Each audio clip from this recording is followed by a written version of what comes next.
One day, when I was visiting the black moss pot, I found, to my horror, that it was absolutely full of bodies. This was because its merits as a swimming pool, as a jumping pool, and as a rock climbing nursery had been discovered by the campers in the campsite 2 miles downstream. I was horrified, but then I began to realize that I didn't own the black moss pot, and that other people had a perfect right to enjoy it in the best way they could. I came again a little while later and found it completely deserted. What a joy, I thought. But there was something wrong with it. It was very strange.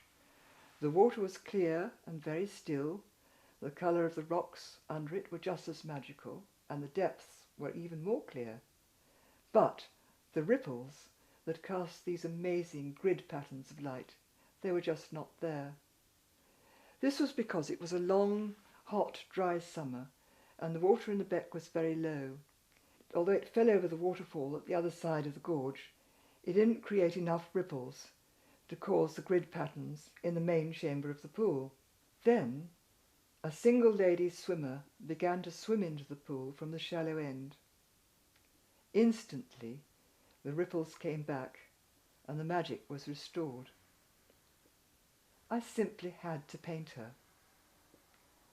It was a problem for me. I was not used to painting the human body, and I felt very diffident about tackling this subject of a human consciousness. Also, you could say, well, does it matter, because the water would distort the shape of the body anyway?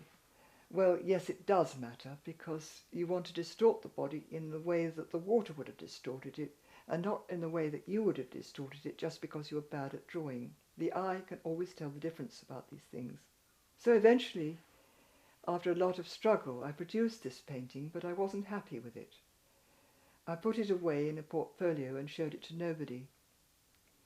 Then about 2 years later, when I was looking for something else, I pulled it out of the portfolio and thought, well, this is not as bad as I thought.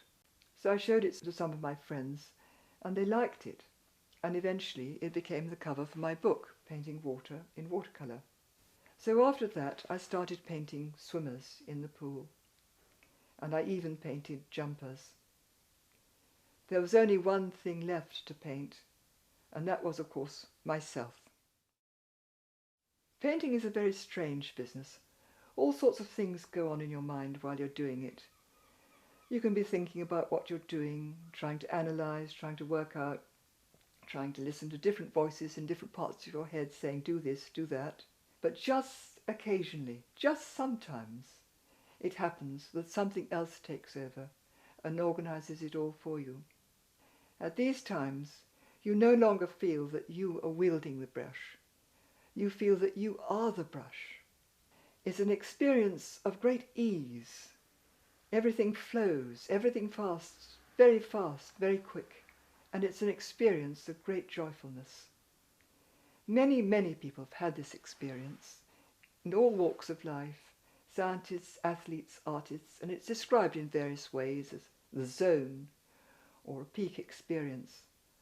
But what happens is that you feel such an intense sense of reality that when you come back to your normal, everyday waking state of consciousness, you feel that it's two-dimensional by contrast.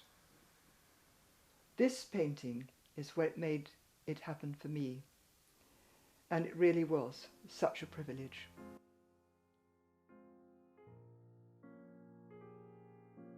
I hope you've enjoyed these videos. If you'd like to make any comments, you can contact me through my website. I'll look forward to hearing from you.